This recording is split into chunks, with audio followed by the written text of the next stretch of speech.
नमस्कार दोस्तों, स्वागत है आपके अपने YouTube चैनल वेल्दी कंसेप्ट्स में, जहां हम लोग क्वालिटी स्टॉक्स और म्यूचुअल फंड के बारे में चर्चा करते हैं। दोस्तों, आज के इस वीडियो में हम लोग एक ऐसी कंपनी की चर्चा करेंगे जो स्पेशलिटी फूड कलर्स बनाती है। यह कंपनी अपने प्रोडक्ट 80 से अधिक देशों में एक्सपोर्ट करती है तथा इसके पास एक डाइवर्सिफाइड प्रोडक्ट रेंज है। यह कंपनी दो कैपेक्स करने जा रही है, जिसका फायदा इसे नियर फ्यूचर में मिलेगा। यह एक स्मॉल कैप सेगमेंट की कंपनी है। दोस्तों, आज के इस वीडियो में हम लोग इस कंपनी के बिजनेस प्रोफाइल को देखेंगे तथा इसमें मौजूद फ्यूचर अपॉर्चुनिटीज को समझेंगे। अतः अनुरोध है कि आप वीडियो को अंत तक देखिए और इस कंपनी में अपने रिस्क प्रोफाइल के आधार पर निवेश कर सकते हैं। दोस्तों, इस कंपनी का नाम विधि स्पेशलिटी फूड इंग्रेडिएंट्स लिमिटेड है। इसका market cap approx 1775 crore rupees है। करंट प्राइस 358 रुपीस है। स्टॉक का पी 42.3 है। 52 वीक हाई लो 401 और 94 रुपीस है। यह एक कंटिन्यूअस डिविडेंड देने वाली कंपनी है तथा इसका डिविडेंड यील्ड 0.22% है। इसका एक प्रोमोटर होल्डिंग इस कंपनी में 64.3% है तथा इसका डेट 30.7 करोड़ रुपीस है। इसका कोई भी शेयर प्लेस नहीं है, जो कि एक अच्छी बात है तथा इसका डेट टू इक्विटी रेशियो 0.19 है तथा प्रॉफिट ग्रोथ 31% करीब है। दोस्तों, यह कंपनी 1994 में स्टैब्लिश हुई थी तथा यह कंपनी सिंथेटिक फूड कलर्स बनाती है, जिसका प्रयोग food stuffs, pharmaceuticals, confectionery, pet food, health care, dairy products, soft drinks, inkjet inks, cosmetic industry इत्यादि इंडस्ट्रीज में होता है। यह एक वाइड रेंज ऑफ इंडस्ट्रीज को कैटर करती है। इस कंपनी के पास एक strong research and development unit है, जो इसके मैन्युफैक्चरिंग फैसिलिटी रोहा में स्थित है। यहाँ पर वो फूड का टेस्टिंग होता है, फूड कलर टेस्टिंग होता है, ताकि यह यूएस फूड और ड्रग एडमिनिस्ट्रेशन के क्वालिटी स्पेसिफिकेशन को मीट आउट कर सके। यह कंपनी 80 से अधिक देशों में अपना एक्सपोर्ट करती है, जिसमें यूरोप, नॉर्थ अमेरिका, अफ्रीका और ऑस्ट्रेलिया शामिल है। यह कंपनी आईएसओ और एचएससीसीपी सर्टिफाइड कंपनी है। साथ ही यूएस एफडीए ने इसके फैसिलिटी में ऑडिट किया था तथा सारी चीजें संतोषजनक पाया था। फूड कलर के अतिरिक्त यह कंपनी नॉन फूड डाइज भी बनाती है, जैसे acid dyes, textile dyes, reactive dyes, basic dyes, pigments and other items, ताकि यह एक वन स्टॉप सॉल्यूशन दे सके विभिन्न इंडस्ट्रीज को। दोस्तों, कलर किसी भी प्रोडक्ट का एक मुख्य कंपोनेंट है जो इसके अपीयरेंस को बढ़ाता है। दोस्तों, काफी सारे इंडस्ट्रीज जैसे food and beverages, bakery and confectionery, dairy products इत्यादि में रिसेंटली फूड कलर्स का काफी डिमांड देखा गया है। साथ ही इसके जो एक्सपोर्ट मार्केट्स हैं, वहां पर भी फूड कलर्स का काफी डिमांड बढ़ रहा है। इस डिमांड को देखते हुए कंपनी ने दो नए ग्रीनफील्ड फैसिलिटीज जो दहेज और रोहा महाराष्ट्र में स्थापित करने जा रही है, जिसका कैपेसिटी लगभग 1000 मीट्रिक टन पर मंथ होगा और इसका कॉस्टिंग करीब 30 करोड़ होने जा रहा है तथा यह नेक्स्ट 12 से 18 महीने में पूरा होगा।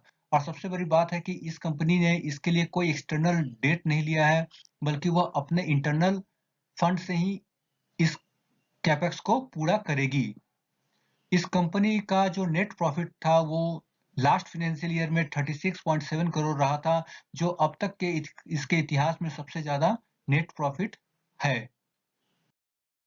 दोस्तों, यह कंपनी 1994 को एस्टैब्लिश हुई थी, जहां पर इसका मंथली प्रोडक्शन 30 मीट्रिक टन था। 2000 ईस्वी में इसका प्रोडक्शन बढ़कर 55 मीट्रिक टन पर मंथ हो गया। वही 2005 में यह 90 मीट्रिक टन पर मंथ था। 2019 में यह करीब 325 मीट्रिक टन पर मंथ इसका कैपेसिटी एक्सपांड हुआ तथा जो इसका ऑनगोइंग कैपेक्स है वो पूरा होने पर इसके जो प्रोडक्शन कैपेसिटी है वो 900 मीट्रिक टन पर मंथ हो जाएगा, जो कि काफी एक बेहतरीन प्रोडक्शन माना जाएगा। और जो जैसे इसका जो राइजिंग डिमांड हो रहा है, उसको फुलफिल करने के लिए इस कंपनी को लगातार अपने प्रोडक्ट पोर्टफोलियो को बढ़ाना होगा तथा उसका एक्सपांशन भी करना होगा। इसका सीधा असर इस कंपनी के profit after tax net profit में दिखेगा और वो इसके स्टॉक प्राइस में रिफ्लेक्ट होगा।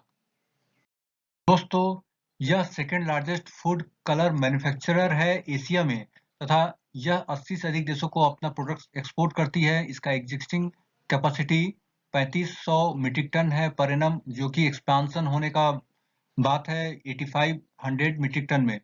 इसके लगभग 200 से ज़्यादा एक्टिव कस्टमर्स हैं। यह कंपनी विभिन्न इंडस्ट्री को सर्व करती है, जैसे फूड एंड बेवरेज हुआ, cosmetics, confectionery and bakery, personal care, pet foods, pharmaceuticals, home care products.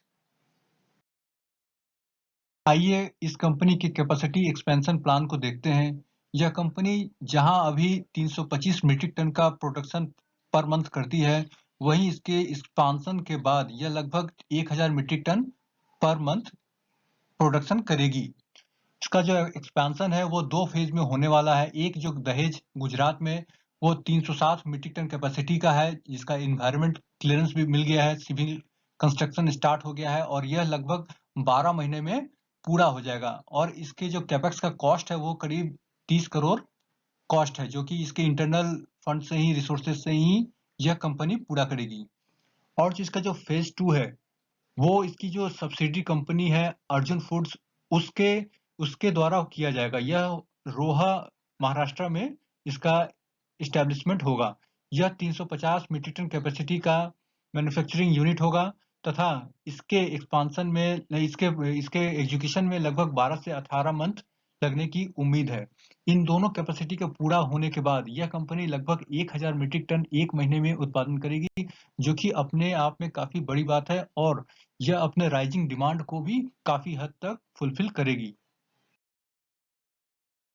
दोस्तों, यह कंपनी जो डिफरेंट इंडस्ट्रीज को सर्व करती है, यह उसका एक आउटलुक है, जिसमें फार्मास्यूटिकल सेगमेंट में जो कैप्सूल्स, टैबलेट, सिरप्स वगैरह बनते हैं, उसमें जो फूड कलर का यूज होता है, वो यह कंपनी बनाती है। साथ ही कन्फेक्शनरी एवं बेकरीज में जो चॉकलेट, कैंडीज, टॉफीज में जो कलर यूज होती है, वो भी ये बनाती है।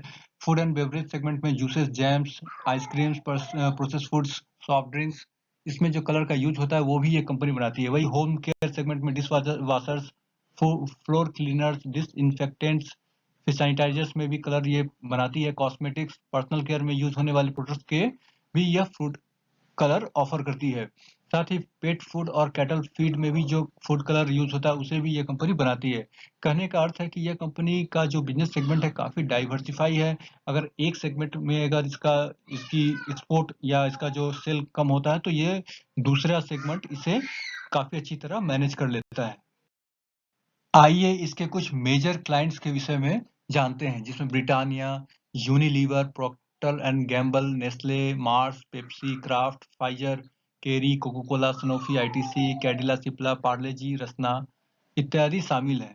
इसके काफी रेपुटेड क्लाइंट्स हैं, जिसका प्रोडक्ट हम लोग डेली बेसिस पर लगभग डेली ही यूज करते हैं।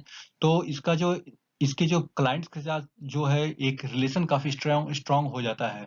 इससे लॉन्ग टर्म का इसको ऑर्डर मिलता है, इसके ऑर्डर में कभी कमी नहीं आती। इस कंपनी का अगर ग्लोबल प्रेजेंस देखा जाए तो यह लगभग 53% अमेरिका, नॉर्थ और साउथ अमेरिका को एक्सपोर्ट करती है, 18% ऑस्ट्रेलिया कंटिनेंट में एक्सपोर्ट जाता है इसका, तथा यूरोप में लगभग 23% का एक्सपोर्ट होता है। यह 80 से ज्यादा देशों को एक्सपोर्ट करती है तथा सबसे ज्यादा एक्सपोर्ट ये यूएसए को ही करती है। इसके जो टॉप 10 कंट्रीज है उसमें लगभग इसका 80% रेवेन्यू जनरेट होता है तथा टॉप 10 कस्टमर इसके जो है वो 64% का रेवेन्यू इस लास्ट क्वार्टर में जनरेट किए हैं। दोस्तों, इस कंपनी के पास एक dedicated research and development facility है, जो पूर्णतः बीआईएस स्टैंडर्ड को फॉलो करती है। इस कंपनी के पास क्वालिफाइड टेक्निकल टीम्स भी है, जो नए प्रोडक्ट्स की डेवलपमेंट करते हैं तथा पुराने एग्जिस्टिंग प्रोडक्ट्स के परफॉर्मेंस को इन्हांस करने की कोशिश भी करते हैं।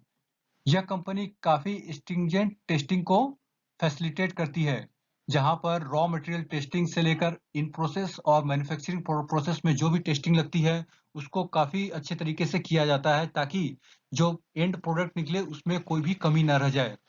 साथ ही ये प्रोडक्ट डेवलपमेंट के बाद भी अपने जो एंड यूज़र हैं उससे क्लोज़ली मॉनिटर करते हैं कि इस प्रोडक्ट में और भी अगर कोई इसमें सुधार की आवश्यकता होगी तो उसको भी ये लोग कोशिश करते हैं। साथ ही ये जो रेगुलेटरी अथॉरिटीज़ हैं जैसे यूएस एफडीए और यूरोपियन यूनियन का जो रेगुलेटरी अथॉरिटीज़ हैं उसके साथ मिलकर भी नए स्टैंडर्ड को सेट करते हैं और अपने फूड कलर को जो क्वालिटी है उसको एनहांस करने की कोशिश करते हैं। दोस्तों, यह कंपनी जिस सेगमेंट में काम करती है वह काफ़ी हाईली एंट्री बैरियर है क्योंकि यहाँ पर कोई एक प्रोडक्ट को डेवलप करने में सालों लग जाते हैं। साथ ही अगर कोई कंपनी हाईली रेगुलेटेड मार्केट में एक्सपोर्ट करना चाहती है तो उसको यूएस एफडीए तथा ईयू अथॉरिटीज से अप्रूवल लेना पड़ता है, लेकिन ये एजेंसियां इतनी आसानी से अप्रूवल नहीं देती है। इसके लिए काफ़ी लंबी चौड़ी प्रोसेस है, ऑडिट वगैरह कराना पड़ता है, इसलिए बहुत कुछ ही प्लेयर्स को यह अप्रूवल मिलता है। इसके जो की क्लाइंट्स हैं वो लगभग 4-5 सालों के लिए कॉन्टैक्ट करते हैं और एक बार इसके प्रोडक्ट से सैटिस्फाई हो जाने पर वो दोबारा जल्दी वेंडर चेंज नहीं करते। पास एक स्ट्रॉन्ग आर-एन-डी बेस है जहां पर स्ट्रिंजेंट क्वालिटी कंट्रोल टेस्ट से प्रोडक्ट तैयार किया जाता है और एक बार प्रोडक्ट तैयार हो जाने के बाद कस्टमर का अप्रूवल प्राप्त हो जाने से उन लोगों को सेटिस्फैक्शन अगर हो जाता है तो फिर वो जल्दी कोई वेंडर चेंज नहीं करते हैं।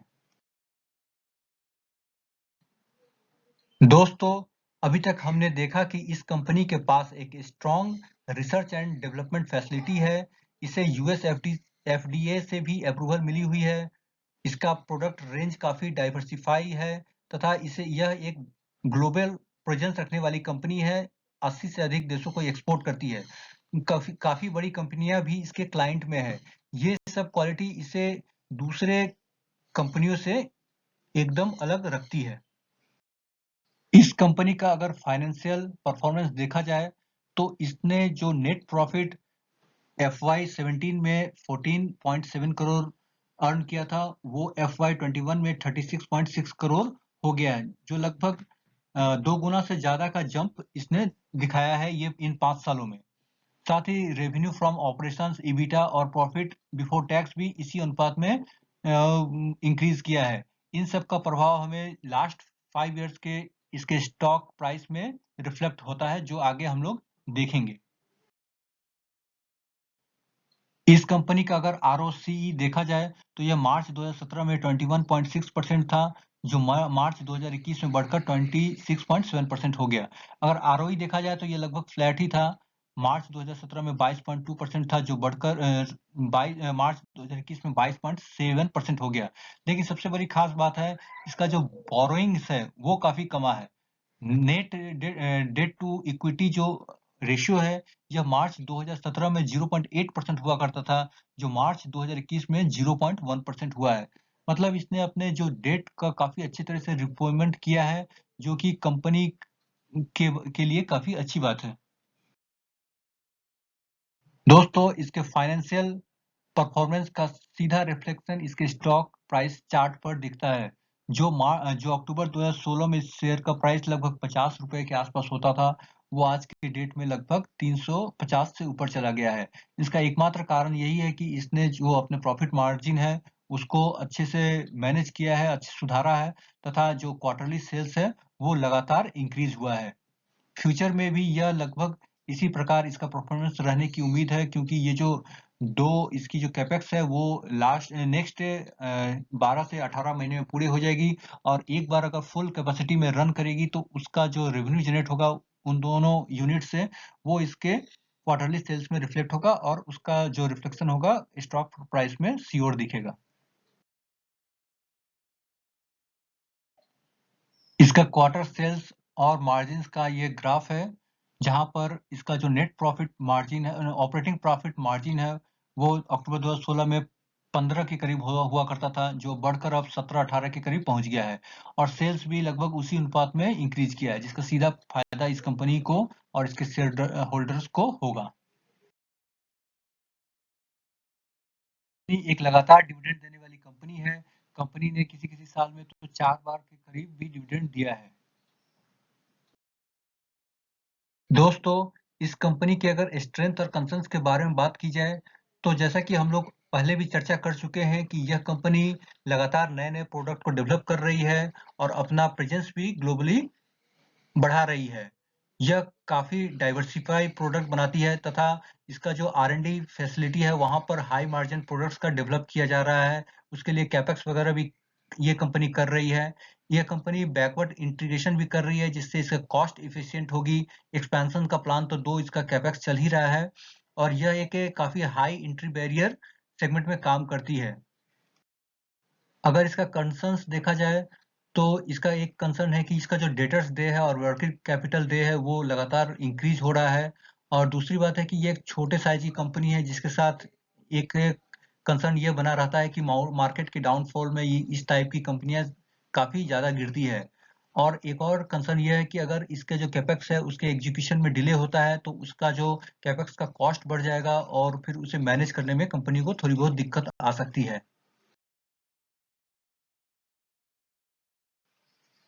दोस्तों, अगर इस एनालिसिस का समराइज़ किया जाए तो अभी तक हमने देखा कि कंपनी जो सिंथेटिक और नेचुरल फूड ग्रेड कलर्स का मैन्युफैक्चर करती है, इस कंपनी का एक ह्यूज प्रेजेंस है इंडिया में भी और ग्लोबली भी काफ़ी अच्छे प्रेजेंस रखती है। इसके पास एक स्ट्रॉन्ग आर-एन-डी बेस है, जो इसके जो नए नए प्रोडक्ट के डेवलपमेंट में काफ़ी सहायक है तथा पुराने एक्जिस्टिंग प्रोडक्ट के क्वालिटी एनहांसमेंट में भी यह काफ़ी सहायता करती है। डाइवर्सिफाई प्रोडक्ट पोर्टफोलियो होने की वजह से इसे एक सेगमेंट में अगर कभी नुकसान भी हो तो दूसरी सेगमेंट इसे मैनेज कर देगी। इसके काफ़ी रिलायबल क्लाइंट्स हैं, नेस्ले जैसी कंपनियाँ इसके क्लाइंट्स हैं और इस कंपनी का जो प्रेजेंस जिस क्षेत्र में है वो एक हाईली एंट्री बैरियर है। वहाँ पर नए कंपनियों का आना काफ़ी मुश्किल है। हम लोगों ने इस एनालिसिस में कंपनी का जो फाइनेंशियल पैरामीटर्स है, उसके जो चार्ट्स है उस और जो कंटिन्यू डिविडेंड पे करती है, उसके बारे में भी देखा। और दोस्तों आप कमेंट्स में ज़रूर लिखिएगा कि आपको ये एनालिसिस कैसी लगी। अगर आपने भी यह कंपनी परचेज़ किया हो तो किस रेट में किया हो और उसके साथ आपका क्या एक्सपीरियंस है और साथ ही आपको इस कंपनी में फ्यूचर अपॉर्च्युनिटीज़ क्या नज़र आती है, वो भी हमें ज़रूर बताइएगा। धन्यवाद।